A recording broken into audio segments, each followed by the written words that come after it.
Arango y estamos aquí en Villa Inmigrante en este viernes 6 de marzo desde la ciudad de la Fraternidad, Filadelfia, en el suburbio de Norristown. Good afternoon. We are here in Dialogues of the Immigrant Village. I am your friend Obed Arango, and on this March 6th, Friday, March 6th, from the city of the brotherly love, Philadelphia, in the suburb of Norristown. And today we are recording and we are transmitting in English because we have a very special guest today. We have the Norristown Chief Police, Mr. Michael Trail, and who is our guest today. And we'll talk about the police department in Norristown. We have been waiting for this interview with big expectation, and I want to give the welcome to Chief Trail. Welcome, Chief Trail. Obed, thank you very much for the welcome. Thank you for the kind words, and I am happy to be here. We have been talking about this for some time. We met probably back in December, if I'm not mistaken, and you graciously invited me to be here, and I'm finally happy to be here today, and I'm looking forward to the dialogue and helping you help me learn more about the Latino community in Norristown and how we can partner to make this a safe space for all members of our community. So looking forward to being here, and thank you very much. No, thank you so much for giving us this time. We know that you have a very busy schedule with everything happening, but we appreciate very much your presence today. Well, I think what's important is that by being here, I hope it translates how important this is to me, this relationship with our community and all members of our community. But there are unique challenges that face different populations within our community, and I think strong policing is recognition of those unique challenges, and how can we partner to tailor our services to fit the needs of the community, which differ. So I'm really happy to be here. I'm happy for the discussion we're going to have, and my biggest thing here is to help learn more as I can. And before we spoke today, you gave me a very gracious tour of the facility here. I am humbled to be here because I can see from not only your passion about talking about Zacate, but just seeing what's going on here, it legitimizes the mission. And it says to me how committed you are, because I, like you, am very committed to my profession, and I take it very seriously. And knowing that you do too is welcoming. And I appreciate you having me here. Fantastic. And let's start with the conversation. To the audience, I want to remind you, we have a number of questions that we want to go over with Chief Trail. But if you want to send anything, because this is a live, you want to send anything through Facebook or through YouTube, you can do it. And we will read some of your questions. Therefore, let's start a little bit to knowing you better. Let's start about not knowing you better. Where you come from, where did you born? Tell us more about your preparation. Why did you decide to become a police? So, much like you, and I've listened to you tell me about your life and your journeys, I've probably had some colorful experiences. I grew up here in Pennsylvania, in Bucks County. I grew up during the 70s. I grew up on a farm. I grew up on an equestrian farm in Bucks County. And working and living on a farm is a unique experience. You learn very early on about hard work, strong work ethic, especially when you're caring for animals and dealing with things related to farm work. So, that was my foundation. That was my foundation about learning about how to be dedicated, hardworking, to be responsible. And from there, I went to high school at Council Rock in Bucks County, and I graduated into a family business. My family actually owns an electrical construction company. And as was the case when you live in a family-owned business, you graduate high school and you work in the family business. And while I loved that, and it was very rewarding, it didn't fulfill me with purpose, so to speak. And I had kind of police interactions with police. I grew up, I was very into cars. And that was the culture in the 80s and where I was from was cars. And if you're a teenager and you're into cars, you're going to have contact with the police, right? And I met an officer in Newtown Township who was different than every other police officer. And what he did was he humanized the badge. he showed me what service was, about police service and public safety. And, he would come and we would be hanging out. Instead of telling us to leave and show us a way, he would get out of his car, he would talk with us, we'd talk about the cars. And the conversation ultimately led to policing or whatever, but it was his genuineness and his willingness to just be human that made me realize that police are not robots. They're just people who are tasked with doing a particular job, and that job happens to be helping other people. And that resonated with me. And by 20 years old, I announced to the family that I was leaving the family business, which was, mothers and fathers can be. That was definitely a conversation, and that I wanted to be involved and become a police officer. So I was 20 years old. I entered the police academy in Montgomery County, in this county right here, to Bucks County, at the Montgomery County Community College. And shortly after I graduated, I became a police officer in Lower Bucks, where I worked for a couple of years. One of the things that I did not do in high school was because I worked on the farm and there was always something to do, I really didn't spend a lot of time on academics. So one of the challenges is I knew I needed to better my English, my reading, writing, math. So I knew I needed to go to college. So I started going to community college, and that resonated with me. I actually did well in school, and ultimately from there, I decided I wanted to get my 4-year degree, and I transferred to the University of Pittsburgh and did my undergraduate there. I worked as a police officer out in suburban Allegheny County, just on the east end of the city of Pittsburgh. And as the logical progression, when I graduated and got my degree, I always had a vision about being a police officer in a big city. It just was something that I wanted to do. It appealed to me. And my wife at the time, we ultimately went down to Maryland, and I became a Baltimore police officer. So I spent 3 years at the Baltimore Police Department. It was a great, unique learning experience working in it was the 13th largest police department in the country at the time, close to 4,000 police officers. And I worked in patrol, I worked in special operations in a foot community engagement program. And it just really was rewarding for me. And I really had found my calling as to what I wanted to do.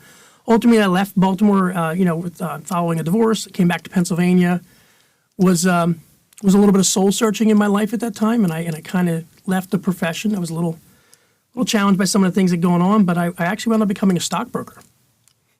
I know it's right out of left field, but I'd always been involved in the markets and whatnot. So I became a broker. I worked for Morgan Stanley.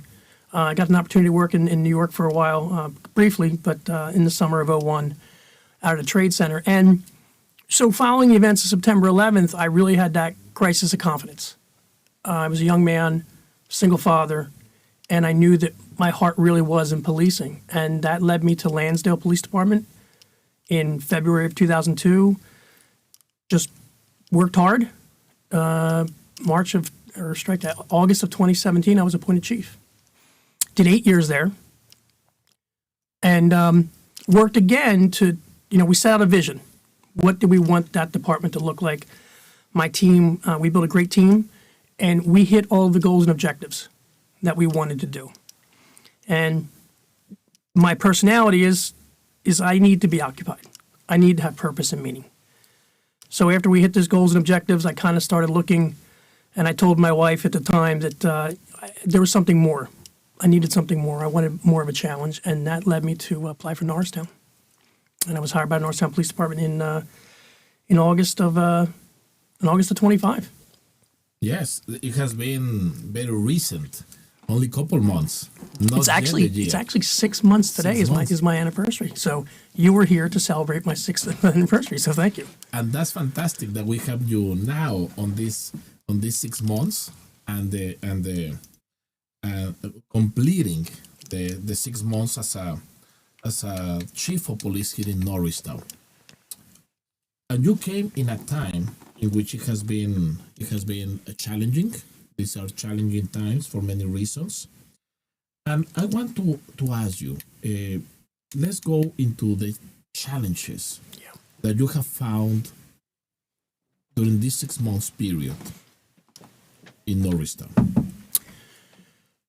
For the department and for the for the community, obviously what's going on with ICE is the main focus right now in the Latino community. Okay. But overarching to that is there is a significant challenging crime problem in this municipality. And that is really been our focus right now to try and figure out how to wrangle in that crime problem. There has been, I think from my experience, and I've been here 6 months and I'm still learning and I will continue to learn, but while we have great community connections, I don't necessarily know that we have strong ties. And I think it's one thing to be connected to the community and have the neural pathways, if you will, to have that communication, but the trust that comes with that, I think, is something we need to work on. And we're going to touch on this later when we talk about ICE, but we'll touch on it with respect to many issues, not only just, the relationship policing in America to the populations we serve. And those are areas here that I think we need to really drill down into, where we need to work. Internally, it's been staffing. The department has had probably 5 or 6 chiefs in 5 years, between internal candidates and external candidates, since the departure of Mark Talbot. I think Mark Talbot was the longest tenured chief that, it comes to memory. And so coming in here, one of the things has been, the first couple months was really learning the department. And fortunately, I've, as you could tell, I've been with a lot of police departments in 2 different states, from 12 officers to 4,000, so I understand the profession. But each department, like each community, has its different culture. And, we had to learn that culture in Norristown, and it's a good culture. There are very good men and women in this police department who want to serve. And sometimes it takes a strong leader to organize, orient, set the tone, push the plan, and then let their people go do what it is they can do. Because our people here can do great things. And they need to be supported. And I'm here to support their visions, their goals, their beliefs, in service of the mission of the department to serve the community. And we need to build that trust. The trust is, I can't overemphasize how important trust is. And some people in my career have looked at me and thought that was a bit of an overstatement. But trust is a feeling. I can't tell people to trust me. I can't tell people to trust my police officers. They have to feel that. And that comes from not only the spoken word, but really the action, the deeds. This is what we say we will do. Now watch us do it. And I think that is what helps build trust, provided that what we're doing is in line with community expectations and guidelines. Then in that element of trust, 2 weeks ago, we have this fantastic community assembly dialogue. No? We were 107 people. We gathered in the offices of Health Spark Foundation.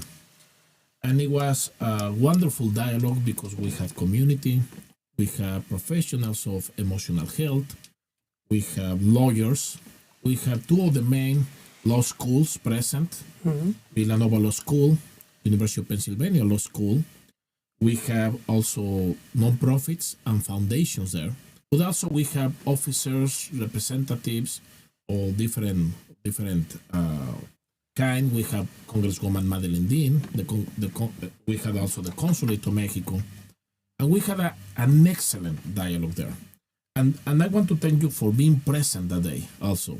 Thank you. As you may remember, we divided in 23 groups. We had 23 groups of dialogue, which was great because it was a horizontal dialogue. The initial results, we are right now analyzing all the information that came through. We don't have yet the final results. However, we have been now in 2 sessions analyzing the surveys, but also analyzing the dialogues. And one of the things that came as a constant is that at this moment, there is no trust in the authorities. And considering authorities, all those who are vigilant authorities, whether it's police, whether it's ICE, or other kind of police. And here is what I think is important to start to distinguish all the levels of kind of police, no? Or type of police, because at this moment there is a lot of confusion there. Yeah, and I was happy to be there. And, we did have the breakout groups, and I don't know if you got to see what we were talking about, but one of the things on that breakout group I put forward was accountability. accountability of the police to the community, because we are accountable to the communities we serve. And right, there's not a trust here because there are many layers, and it's necessarily, I don't know if we do a great job of demarking which is which. So you have state law enforcement, you have federal law enforcement, state law enforcement, you have county law enforcement, and you have municipal law enforcement. So you really have 4 tiers of law enforcement within this nation. And depending upon where you are in the way your municipality is constructed politically, you may have a county police department, which you see a lot down south. You may see a city department, like you see in our neighbors to the south here in Philadelphia, or then you're left mostly at the local level, municipal police. You either have townships or boroughs. Norristown's a borough, and then you have the state police. And there's a lot of differentiation between the two, and I'll say I've left federal for last because it's entirely different.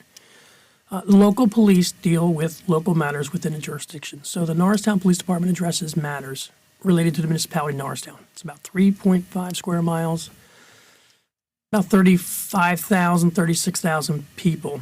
And we're the primary public safety agency responsible for that. Now, I didn't use the word law enforcement. One of my personal beliefs is I don't necessarily like the name law enforcement. We're a public service agency. Sometimes we achieve public service through enforcement of laws, but that's not our identity. The oldest police department in the world, which is the police department in London, is called the London Metropolitan Police Service for a reason. Because they know, Sir Robert Peel, who's the father of modern policing, recognized that policing is a service.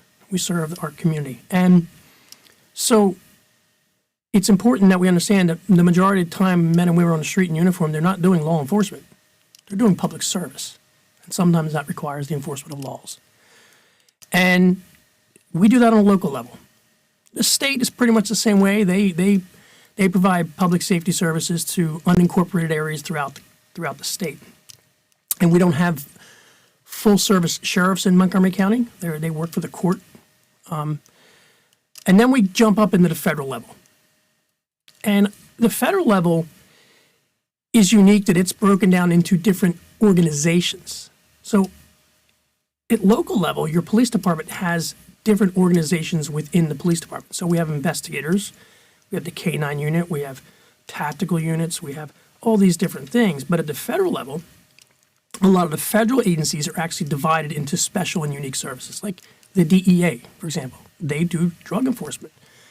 Homeland Security, HSI, does investigations. FBI does investigations. Secret Service does things related to treasury and money. So there's a lot of different organizations, and then obviously there's ICE, Immigration and Customs Enforcement. And they all have different laws and policies that they enforce. So that's the difference. The problem is we pretty much all look the same, and that's where the problem is. One of the issues that I actually raised with Representative Malagari, Steve Malagari, state representative in the 53rd District, is perhaps requirements that ICE and Customs Enforcement and Border Patrol don't wear the moniker police, because they're not police in the most trusted sense. If you're Immigration and Customs Enforcement, that's what you are. But it's just through our culture in this profession, I do lump us all together in that sense, that we're just all police. Well, we're not. When an FBI agent's driving down the street in the morning and the car speeds by him at 50 miles an hour, he's not going to turn his lights on and pull that car over, because that's not what his job is. Just as much as a Norristown police officer could be driving down the street and there could be an issue related to immigrations and someone's lawful status, that's not our responsibility either. So we don't do that. And when we get lumped together is where the confusion comes in. So one of my roles and one of my primary things I need to do is I need to make sure we constantly reinforce that we are not ICE, that we are not supporting ICE. We do not assist ICE. And it's not our job to do that, period. And yet, in that topic, people has been asking, no? And here, this brings us to the 287G, no? To the 287G agreement.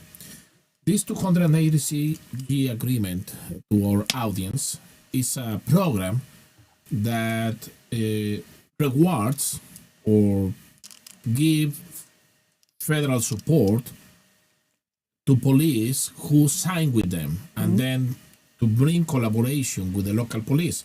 But I understand that Norristown has no sign the 287G. Can you tell us a little bit more about it? So you and I talked about this extensively when we met in December. And from what I understand, and I don't know this 100%, there was a time, many, many chiefs ago, many, many years ago, that in fact there was a 287 agreement here. Chief Mark Talbot, who was a great chief and a great leader in this department, he stopped that. And I have not seen fit, nor do I ever see fit, nor would I ever sign a 287G. That is local police doing federal law enforcement. That's not what we do. We just talked about that. And the men and women aren't trained. It's not in our purview. And not only that, it's destructive to building trust in our community. So since I've been here, and I know from at least from Mark Talbot on, there were no 287G programs. We do not have a 287G program, and there is no intention whatsoever for the Norristown Police Department to participate in a 287G program. And that is very important to clarify and to tell to our audience. Therefore, there is no participation, as I understand, in detaining, transporting, or retaining. No. Full stop. Exactly. ICE do their job. Yep. And we recognize they have a job to do. And where the challenges become is there are times when our police officers are in proximity to ICE. And we know there's incidents that have happened. There's two high-profile ones that I'm sure we'll talk about. And we need to coexist in the sense that they have their job, we have our job. But our job's a little bit different. We have the trust of the community we have to worry about. They don't. And I say that because, with all respect to my federal law enforcement partners who have a challenging and tough job to do, they need to understand that our scope is wider than theirs. We need to maintain trust with our community. We cannot alienate half of our population in Norristown by participating in any manner with what they do. I respect what they have to do. And whether or not I agree with it or not, and I don't, especially with the way it's being done, and I'll say that, I'm saying it here on your podcast, what I've seen is not proper. So we need to make sure that we're not being seen in that light. However, I also think some of the incidents and events around the country, for example, Minneapolis, and some of the stuff we saw there, was the result of federal law enforcement kind of being unchecked and local folks stepping back. And I don't think that's good either. So where's the balance? The balance is if we're called to somewhere to do something, we'll go there, we'll keep the peace. But we're not going to facilitate or support any of their activities. And that brings us to many confusions and to many people. And here is where it comes some of the loss of the trust or the distrust in the authorities. In recent events, for example, the one here in Eagleville, there was people that I cannot even tell if they are ICE or not. They seemed not to be ICE, only masked people that were not even with vest, who put a yellow tape and say police action, and not to cross that area, but still the neighbors of that street were walking. Having the situation in Minnesota just a few days before, what it means perhaps to defend a woman, like was in the case of Alex Pretty, it resulted in 7 shots, if I remember well, into his back, and pass away and die. Which, in my opinion, that was an execution. It was not necessary, and I think it has been clear for most people that was an execution. Therefore, of course, if here in Eagleville somebody put a yellow tape and say, don't cross, well, people will say, I won't cross. But we are not sure. I mean, the people who put that yellow tape, it was not the municipality. Now, that is not Norristown, I know. That is West Norristown. But still the people think, what happened when ICE start to perform things that belongs to a local police? Can ICE close streets? Or that is only the duty of the municipal police? So federal law enforcement have the ability through the need to protect their officers to make decisions on the street in the moment that they feel provides safety for their officers. Now, again, I'm not a federal law enforcement officer, so I've not been trained in that. I don't know what their exact training or legal authority exists with respect to shut a road down. But I do recognize that they have a right, if they deem a situation to be unsafe, to create a safe space for them to do their work. But here again, I would have, and again, I can't really comment on that because it's not my municipality and I don't know a whole lot about it. Yeah. And I don't like to do hypotheticals because I think that gets you down a rabbit hole. But I think in a situation that could be similar to that, having local police there to quell uncertainty, even if to say to the people who are concerned, are these really police officers? Having a local person there say, yes, they're federal law enforcement, we know what they're doing, and creating that buffer where we're not putting people at odds with the ICE or Immigration Customs Enforcement, I think that's good. Because I think what we've seen, now again, there is an investigation going on with Alex Berthe's shooting in Minneapolis, and I believe it's Renee Good. I don't think we've heard the last, and this is me speaking as a practitioner of this profession, not necessarily as the Norristown police chief, but as a practitioner of this profession over so many years, that investigation is going to continue, and I think that there'll be things to come from that.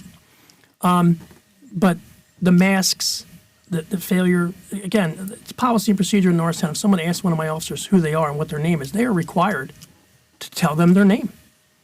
They're required to give them their badge number. If someone comes to a supervisor with my organization and wants to file a report about officer misconduct, my supervisors are required to document that and file it with the chain of command for an investigation. There's a system of accountability and protocols built in.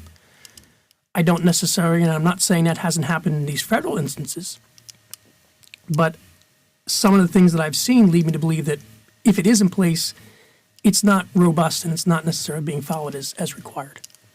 Yeah, and that is part of the situation, because when the actions of ICE, we don't know who they are, they don't identify, they are masked.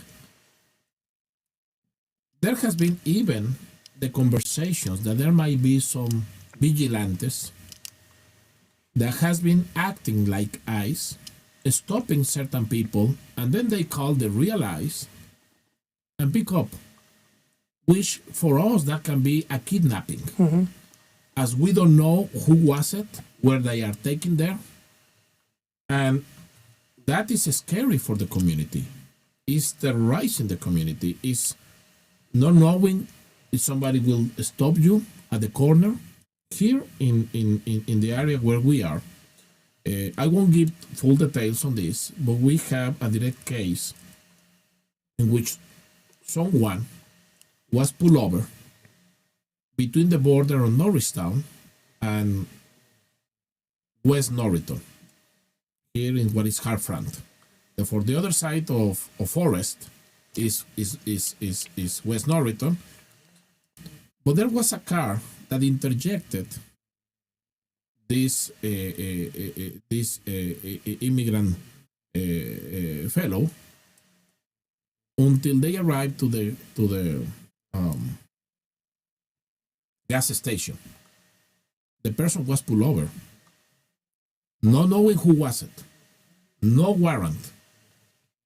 I understand that the person was there waiting for many minutes under the rain until came and was picked over. Not knowing who was, when was it, now we found the person. However, part of the situation is, as we don't know who is pulling over, who is operating without restrictions, without identification, not knowing if those are ICE or no ICE.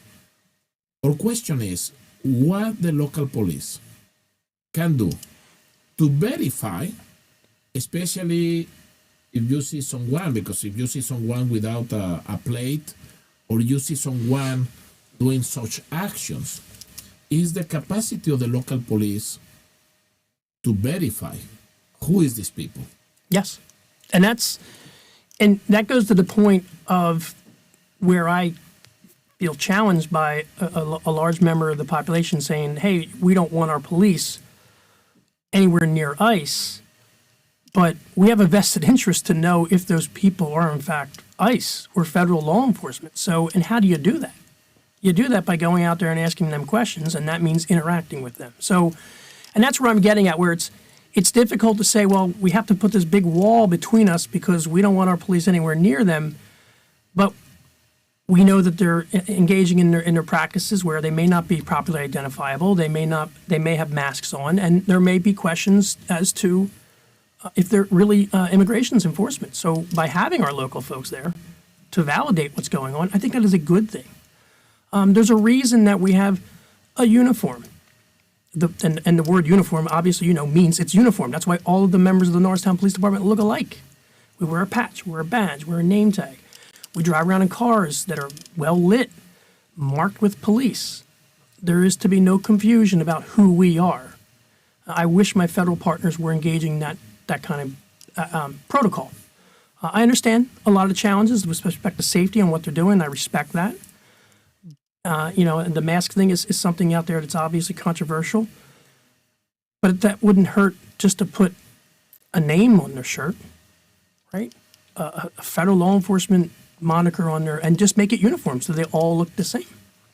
I don't think there's any harm in that. Exactly. And I think that puts the police department on Norristown in a very difficult position, especially because pictures or something that can be interpreted in certain ways, when perhaps what was happening was to prove that they were actually ICE. And in my opinion, I will make this editorial opinion, and that is my opinion as a Nove Arango. I prefer that the police can confirm that this is not actually a kidnapping by someone who pretends to be ICE and not knowing what they are doing, and that people that cannot prove that they are ICE to be arrested. Than simply used to be far and let go. And that is important, and I will share also this later in Spanish, because later we'll have some conversation in Spanish, summarizing our conversation in English. I will say that I prefer to know that the local police can prove who these people is, because the fear of kidnapping is real. The fear of kidnapping is real, and also the usurpation of powers. That certain people can start to perform duties that do not belong to them. Right. And that takes us, I will say, to the next one. Yesterday we had an important event, and that is not something that I mentioned before. Yesterday, here in the county offices, it was the declaration. It was the declaration of presented by Commissioner Winder, both by Commissioner Maquilla, and also approved 2 votes to 1. And I brought my report, and I did it in English and Spanish, and that's my reality. Sometimes I had to go from one to the other. Yes. I am looking for my English version. If not, I will start to read Spanish. Okay. I call it a historical resolution in Montgomery County, with votes in favor from Commissioners Jamila Winder and Neil Maquilla, and opposition from Commissioner Tom DiBello. The board of commissioners approved what is called the resolution. titled Resolution to Safeguard Constitutional Rights, Protect Public Safety, and Ensure the Proper Use of the County Resources. I won't go deep right now on what the resolution includes, but one of the things that I want to highlight, because this is the topic of today, is that we had the presence of the sheriff of the county, Sean Kilkenny. And he reiterated that his office will not enter in the 287G. But this is the county. As you were distinguishing county and municipality. Therefore, I want to tell to our audience that the county police, which is different than the municipality police, is not entering in the 287G. And I guess this encouraged all the other 62 municipalities or 61 municipalities to do the same. What in your do you see much alignment at county level? So, and I haven't read the particulars on what came out of yesterday. I did see what you're remarking. I feel that, and again, I would have to do more research to be empirical on this, but I do feel that most of the county local is aligned with what we're doing in Norristown with not assisting ICE, not participating in 287G programs. And I say that because I'll direct you to a letter that was put out by the Montgomery County Chiefs of Police Association probably a couple weeks ago now, it might have been 2 weeks, where they articulated the position of the Chiefs Association. We're very close in Montgomery County. We work very together in concert. And that document was written. It was constructed to make sure it reflected what everyone is doing, and it is in line with what you're seeing at the county level. I think the county level took another step where they kind of restricted use of parking lots and facilities for ICE to gather. Is one of the things that I saw, but I don't see any daylight between what we're doing at the local municipal level and what's happening at the county level. I think linguistics matter. I think there's some language that's being used that may be different, but I think it's a different recipe to arrive at the same dish, right? It's still meatloaf, but you may make it differently than I do, or it's tacos, and you may. So I think it's just a different way of getting where they're getting, but I don't see daylight between what we're doing here in Norristown and what you're seeing at the county level. Then, in that sense, it's important for us to know that there is a certain consistency, certain consistency. That brings us to another concern that the people has expressed. One of those concerns has to do, of course, every person is entitled to their own politics, to their own political preference. But when it comes to serve the community, it came a moment, an event that I had talked to some of the people who participated. This was during the No Kings rally a few months ago that happened here in Norristown. One of the police officers, local police officers from Norristown, expressed his political agenda, even opposing to the rally, in which I believe that police forgot that he was a police officer of Norristown. What can you tell them? What is the position of the police department and your position as a chief of police? So, just for background, I'm aware of that. I actually spoke to the person that was involved in that. It's not the police officer. Well, I spoke to both. But I received the report, and I was disheartened by it because policing is apolitical. Okay, we are not involved in politics. We exist in a political environment, but we don't take sides. And I expect that every member of this organization acts in a professional manner.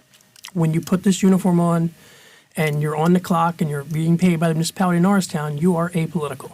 And you can be held accountable for espousing your political views if it's such that they sow mistrust and undermine the organization and our mission. And following that event, I actually put an email out to the police department, particularly articulating, A, that when you're in uniform, you're not to espouse your political views. I followed that with a landmark legal decision that police officers who do engage in political activity on duty can be disciplined. I made it clear that I'm not going to tolerate that. And because here again, it serves to undermine trust. There's no reason that we need to have a debate about political views, especially in an environment where there's a lot of energy on each side. And professionals, highly trained professionals, are designed or are told and trained to de-escalate. So if you're at a political rally and it's highly charged, probably not the place to espouse your political views that may be in contradiction. You shouldn't do it anyway. But in the spirit of being a professional and understanding your role in de-escalation, no. But you're not going to do it as a Norristown police officer. And we've put that out. And it goes against our core standards. It goes against our code of conduct. And it could be viewed as conduct becoming a neighbor, conduct unbecoming an officer, if it's done in such a manner that it reflects poorly on the department or undermines public trust. It's written right in our code, right in our rules, in our civil service regulations regarding conduct unbecoming an officer. So we have addressed it. I don't think it will be an issue again, but if it is, we will address it again. Therefore, what will be the best way to report if there is another situation like this? You can come to the Norristown Police Department. You can call 911. You can flag down a police officer if you want to make a report, and they're required to document it or put you through to the proper supervisor to make a report. If you view misconduct or information you have that you believe officers have engaged in violation of their oath of office, of their ethical responsibility, you can report that. I mean, it will be investigated. But the bigger picture here is we need to make sure that our officers understand their role, understand the responsibility, understand the nature of being apolitical. And that comes through training. It comes through education. It comes through proper hiring, proper recruitment, training, and retention of officers who understand the bigger picture. That brings us to certain aspects. Perhaps I will return to certain elements of image, no? When it comes a moment in which ICE and the local police encounter, I know that there was a picture in which the police was very much criticized because they were checking hands. Yep. No? And perhaps what was happening was only asking who you are, no? Yep. However, what can be done by the police department to avoid situations that can be misinterpreted? And by human nature, we're creatures of habit, right? We are social creatures. Mm-hmm. So I can see where ICE agents and Norristown police officers would be in proximity. They would meet. Mm-hmm. They would greet. They're both law enforcement. Listen, we share that kinship. But what is the problem is that we're not making sure we get that message out. So one of the things that we did, and I did shortly after coming here, is every single officer in Norristown who has interaction with ICE on the street is required to write a report. It is to be flagged for command review. And that way, when the calls come in, we can respond with the rationale as to why they were there. When we don't have that, when there's silence, and you know this being in media, if you're not telling your story, someone else is. And that's why it's very important, and I preach this to the men and women of the department, we need to document our encounters, especially when we're dealing with this issue in ICE, because the bigger picture is we're trying to build public trust. And that's the goal. What's the problem we're trying to solve? It's not immigration-related issues, because we can't solve that. The problem we're trying to solve is how do we maintain public trust in light of what's going on around us. That's where we need to focus our efforts. Exactly. And in that sense, always to clarify to the community, we were there for X reason. Mm-hmm. Communication is key, no? Yes. Communication is key, and constant communication, no? That is why we are here today, no? I don't think you can over-communicate. Uh-huh. I really don't. I think that this challenge, and I don't know if that's a powerful enough word, but these events that are going on require constant communication, more so than any other event that I've seen in my professional policing career. We've seen, after high-profile use of force, But this is a sustained, ongoing. This isn't a one-time event. This isn't the murder of George Floyd that everyone witnessed, which had, basically a one event and then it diminished. These events are ongoing, and there's no sign that they're stopping. And while the police department, we realize we can't stop the federal government from doing what they're doing, I asked this of my organization. I asked myself, Mike, what is the problem you're trying to solve? Well, what they're doing is eroding public trust with the police. So I need to focus on my efforts in building public trust, and that requires communication. And that requires information. Because one of the things that you and I have talked about early on is the quality of information that we're disseminating to our communities. And I speak, and we speak here in the podcast, and I try to be very concerned with what I say, in the sense that I don't want to misrepresent things. But the messaging has to be clear, it has to be proper. So on our end, I need to be getting real-time, timely, accurate information about what's going on the ground. So when we're called on it, we can deliver it. And the other end of that is the role and responsibility of those reporting it to the community to be trusted ambassadors of the message. And that's really important because we can put our message out, but if it's not going to be delivered to the community in the way it was put out, we already have one foot in the... Exactly. Yeah. And I want to say here in Dialogues of the Immigrant Village, always our goal is to bring the source of the information. Mm-hmm. Then the person can express directly to the community as it is, and we do it alive. Therefore, there are no editings, there is no editions. Can't run from it. Exactly. It's here. It is as it is, no? And that brings me to another element. The community has expressed a deep sense of trauma for kids, for children, for teenagers, for families, by the activities that has been happening this year. This is part also of the result of the dialogues that we are having. When people has experienced trauma, of course, mistrust, it jumps only by seeing a police car. Mm-hmm. It has happened to us here. No, it has happened to us here when we see, for example, a police car parking, perhaps in Secate. In certain moment, everybody freeze, no? We didn't know what was it, no? And I came out and I proved and I said, no, it's the police, no? However, when dealing with a community that has experienced traumatic experiences, because it has been traumatic the way how things has been happening. We have seen windows broken, we have seen detentions, we have seen pullovers, not knowing who is these people. How do you deal as a police department knowing that the population that you are serving has a traumatic experience and has carrying trauma? Well, we have to redouble our efforts. We have to have more interaction with the community now. And that may seem odd because they may be fearful of us. But again, we're not federal law enforcement. We need to make that demarcation very clear. We are to be trusted. And again, as I said, trust is a feeling.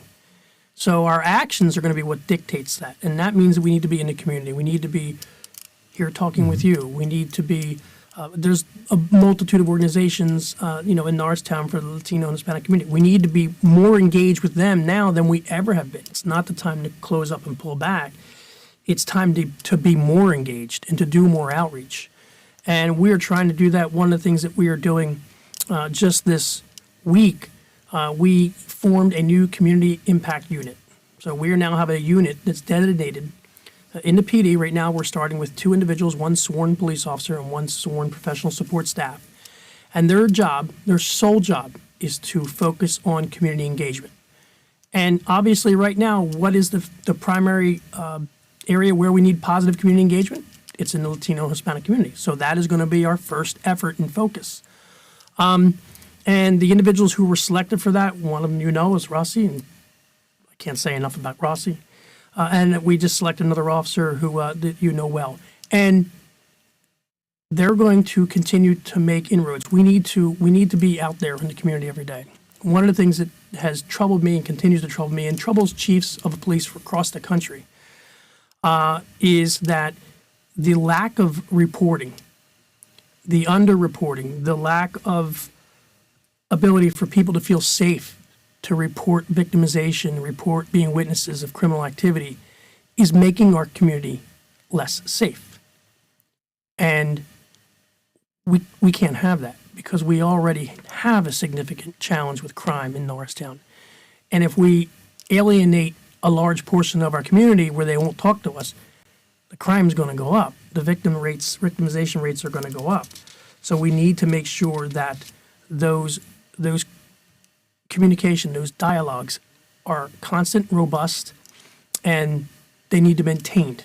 Relationships are, the business of life is building relationships. The most successful people in life are the ones who can develop relationships and maintain them. And through that, because we're social creatures, that's how we move forward. So we just need to be out there constantly being engaged. And I think there is a degree, and it's training on our part, and I would put this back to you, because you're sitting here and we're talking, and this thing kind of Gemini. It might be possible for members like yourself and Sakate to come in and hold training in our PD to talk to our officers about the trauma that you're experiencing.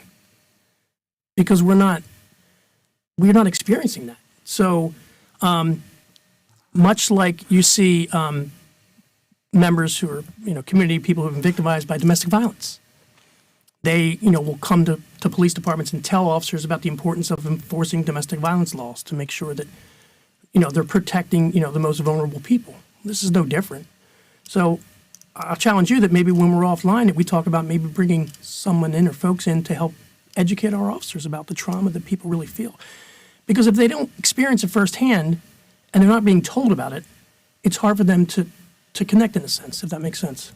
Yeah, or we will do it in a way, because the community right now, it feels insecure even to talk about, but we will find ways that we can give that I would say, education, no? Or understanding of perspectives. And at the same time that we can understand the perspective and the positionality from the police. That brings me to some of the things. In December when we talk, you shared with me that the crime in Norristown has been advancing, especially by minors, if I remember. What is the crime that right now is more frequent in Norristown that you have seen? What are the areas that we need to be careful to take care? And what is the age bracket that you see that is a risk right now? So in Norristown, across the country, the dynamic in 2025 is you saw a lot of municipalities and cities across the country report massive reductions in crime. Now, I'm happy to report that over the year, we've had a 6% decline in violent crime in Norristown for a period of time from 2013 to 2019. But since that time, we've seen it increase. So we saw a period of time where crime was being lowered. We went into the pandemic, and we've come out of it, and we've seen crime in Norristown increase. That happened around the country, but a lot of municipalities and a lot of cities around the country in 2025 reported dramatic reductions. We didn't report that. So although we have had successes early on, right now, year to date in Norristown, crime is down 31%. Violent crime since the beginning of the year is down 81%. Since when? Since the beginning of the year. Since the beginning of the year, January. Since January. Since January. And I know that's a short period of time, but 31%. That is a big. Yeah, that is a big number. One of the challenges that we've had in this community is gun violence, and gun violence has been something that has plagued us. And it's the challenge is gun violence is plaguing many communities across the country. But one of the things that we're seeing here is it's a lot of youth-driven gun violence, and where we are in Norristown right now is we've seen a decline in juvenile arrests, but we've seen increases in the levels of violent crime that juveniles are committing. And statistically, across the country, we saw male youth offenders drop, but we saw female youth offenders stay the same. Now, I have two questions there for you. The first one, when we talk about juvenile, what ages are we talking about? So we're talking, well, anything below 18 years old is what we're talking about juvenile. That is important. Now, the reduction of 31%, do you think that part of that is because the community is not reporting? No, I think we've seen reduced rates in victimization too. We've seen robberies, which are usually, they have higher reporting levels because they're serious violent crimes. They have come down. Now, could there be a degree of underreporting with respect to rates of victimization in the Latino community? There could be. And that's why we're here trying to talk and make sure we get the message out there that you need to continue to make reports. But we're encouraged by the early numbers that we're seeing. And we have to take them with a grain of salt because we went through a very cold winter. People have been shut in. So those numbers will obviously change throughout the year. But what we really have seen a lot of is the instances of violent crime committed by school-aged males. And there has been increases with the age group where we've seen violent crime being committed at younger ages, so between 11 and 14 versus between 14 and 17. We're seeing that number of violent crime go into lower age groups. So we need to figure out how do we combat that, and that's part of the crime plan that we've worked on here in Norristown that we put forth in late 2025. A lot of that is community engagement, again, which is why we created a community impact unit, and then specifically tailoring programs for youth mentoring, for diversion, for people who get in trouble, and to focus on our youth as the ability to reach them before they take that right turn into criminality. What the research is showing us and what we're seeing is that we need to start at lower age groups to reach these children. And we're starting to see that if we start getting to them and forming that relationship in the early years, 3rd, 4th, 5th grade, we're going to have better success than if we wait till high school. Because by high school, a lot of these kids already have their predisposed ideas about the world around them. So we need to combat that. We need to combat this code of the street, so to speak, where there's this silence among young men and women who engage in crime, that it somehow breaks the code of silence on the street to report violent crime. And that's just wrong. Because what we do know, and the statistics tell us, that today's person who was shot at is most likely going to try and avenge that. So today's victim of a shooting is most likely going to become tomorrow's homicide suspect. And we need to interrupt that. And we need to make sure I believe in prevention. So how do you prevent something from happening? Well, you got to figure out where it starts, go a little bit before it, and then derail it. And that's what we're going to work on doing in our crime prevention plan. We're going to reach young youth offenders and make sure that they are not turning to a life of crime and that they have options. Some of those options may be mental health, drug and alcohol. Again, when I said earlier about law enforcement, it's not all law enforcement. Maybe the kids need resources. Maybe they need jobs. Maybe they need economic opportunities so they're not turning to criminality.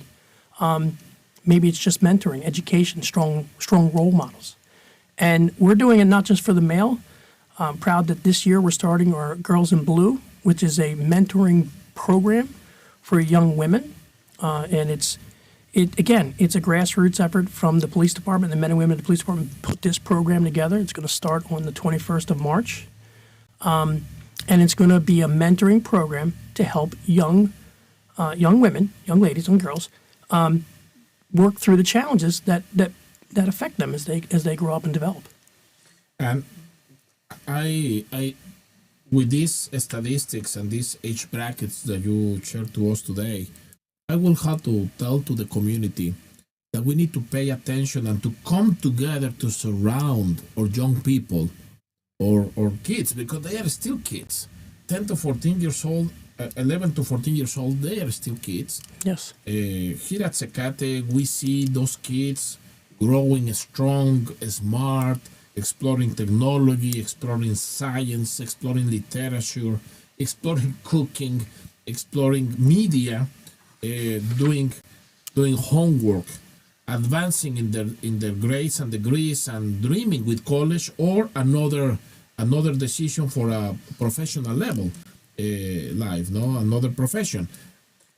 That is the age. Therefore, this is a call that not only the police department, but organizations, a school district, many, we play a role here to surround our kids before they come, as you say, to a criminal action, and to help them to grow with vision and with future. And it needs to be comprehensive. And I want to make sure I had that statistic right, because I did write it down. And the quote is that juvenile participation in homicides rose by 65% between 2016 and 2022. And firearm violence actually grew at a rate of 21%. But here's the one thing that was really interesting. Offending youth between 15 and 17 years of age fell by 23% between 2016 and 2022, while offending younger juveniles, 10 to 14 years, increased by 9%. It's a nationwide statistic. In which years? From 2016 to 2022, firearm involvement among younger juveniles between 10 and 14 years of age increased by 9%. Wow. That's where we need to be. That's the space we need to be operating in. And it's not going to be just the police. It's, you hit the nail on the head. It's the school. It's the community. It's the religious institutions. It's all of us working in concert. We're all fighting, and this is Mike Trail's professional opinion, not the representation of the Norristown Police Department, what I view as an enemy in social media. Social media, why I think is a wonderful thing, I have it myself, in the hands of underdeveloped minds, young boys and young girls, can be very damaging. And we need to make sure that we're for as much content as they get there, we need to be countering that with real world, real life truths. Because what happens on social media is not true. It's not real. It's someone's version of whatever. But our young women see that, and they aspire to be that. And that's what drives sometimes behavior. So we need to be combating that message. And that's really important. And to become present in their lives with opportunities. And that brings me to ideas that later we can start to think about it on an expand dialogue with all the many stakeholders and agencies that we can come together for our children and our kids. Is there anything else, Chief Trail, that you would like to share with our community? Well, I want to thank you. I want to thank the community. Everyone's been very welcoming here. As I said earlier, my decision to come here, I didn't take lightly. I studied the community. I looked at things. And I came here because there was a challenge and a need. And I want to roll up my sleeves and work hard. And I will tell you that it's been an interesting first 6 months. But there are very good men and women in this police department, good to their core. And they're here to serve you. And we're not perfect. We make mistakes. And we're going to make mistakes. I'm going to make mistakes. But every time I do, I'm going to expect you and the community to hold us accountable. I'm going to ask that you call me up. Say, Mike, this happened. We need to talk about that. Because this is a road that is not finished being built. And the days ahead will have challenges. But we need to assure one another that we will always be truthful, that we will always work to support one another. And I think if we do that, there's nothing we can't overcome. And, in the words of, my family, my mom, this too shall pass. And there will be brighter days ahead. And if we work together, hopefully they'll be sooner than later. Yes. And I want to tell to our audience that today it has been a pleasure for me to talk to Chief of Police of Norristown, Michael Trail, who we have gone over from the beginning of his life, knowing that he was a farmer, that he was also in the electrical business of his family, until he decided in his early 20s to become police. And he has been in large cities like Baltimore with police departments of 4,000 people to also police departments that are smaller in towns. And in these challenging times that we are living with the presence of ICE, I invite you to listen this interview in Spotify, also to watch it again in the social media, because I believe that sets an example of source, the vision of dialogues of the immigrant village, and every other podcast that come from Revarte Initiative and Secate is to provide you with the direct information from those who are in the daily life in the different agencies and institutions. Thank you, Chief Trail, for being with us today. Thank you. I appreciate the time here today, and I hope it's not going to be my last time here. I think the discussion is robust and needs to continue, so I appreciate you. In fact, I would like to make you an invitation that perhaps we can set a time, I don't know if every 6 weeks or every 8 weeks, that you can come to us and then we can talk about what has been happening in the last 2 months, what has been the evolution of things, what has been the rate of crime, what has been the advances in the things that you are achieving. It will be great to have you periodically. Yep. Then the community can be directly informed by you, and this is a place where you can. I think that's a great idea. I want to offline talk about what we discussed about helping. Been some training from folks who can help our officers learn, but I'm all for it, and my trusted number 2 Rossi is on board with it, so we will make it happen. That's fantastic. And I want to say that since Chief Talbot was here, it has been great to have with us the community liaison, Ms. Rosie Calderon. She has really made the difference here in town. Yeah. I have communicated with her many times on many issues. And she has been always available to us and providing us the response. And if she doesn't have it in that moment, she always researches and provide us the proper answer and the proper response. And having said that, I want to say to our audience, this has been Dialogues of the Immigrant Village. I am your friend Obed Arango, and we were here today with the Norristown Police Chief Department, Michael Trail. Thank you. Therefore, from the City of the Brotherly Love, Philadelphia, in the suburb of Norristown, Pennsylvania, this was Obed Arango. Until the next week. Muchas gracias.